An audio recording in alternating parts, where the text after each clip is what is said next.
কষ্টে মন কাঁদছে ইসরায়েলের। আগুনে আক্রান্তদের প্রতি সহানুভূতিও প্রকাশ করেছে ওয়াশিংটনের ইসরায়েলি দূতাবাস। কিন্তু এই বার্তাতেই ইসরায়েলকে তুলোধুনো করা হচ্ছে অনলাইনে।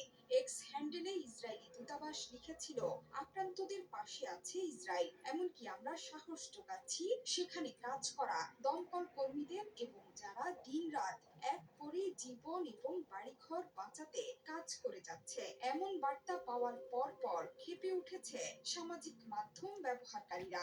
গাজায় ১৫ মাসের বেশি চলমান যুদ্ধের মধ্যে ইসরায়েলিদের সহানুভূতি নিয়ে প্রশ্ন তুলছে তারা।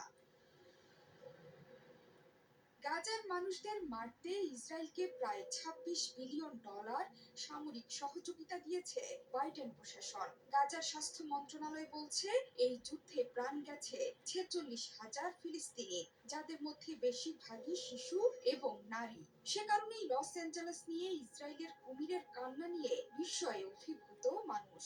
একজন লিখেছেন, লাইভ চলাকালীন সময়ে গাজার হাসপাতালগুলো পুড়িয়ে দিয়েছো তোমরা। আরেকজন লিখেছেন, গাজার জন্য এমন দীর্ঘশ্বাস কেন পড়ে না তোমাদের? যুক্তরাষ্ট্র তোমাদের $বিলিয়ন পাঠানোর পর তোমরা সহানুভূতি পাঠাচ্ছ, কারণ তারা তোমাদের পরম বন্ধু। যুক্তরাষ্ট্রের মানুষের জেগে ওঠার সময় এসেছে। একজন লিখেছেন, যখন যুক্তরাষ্ট্রের জমি বাড়ি পুড়ে যাচ্ছে, তখন ইসরায়েলে যাচ্ছে $বিলিয়ন সাহায্য। আরেকজন লিখেছেন, হৃদয় যেটা তোমাদের আছে। ৭ অক্টোবরের পর থেকে ১০০-র মতো সামরিক সহায়তা ইসরায়েলে পাঠিয়েছে বাইডেন প্রশাসন।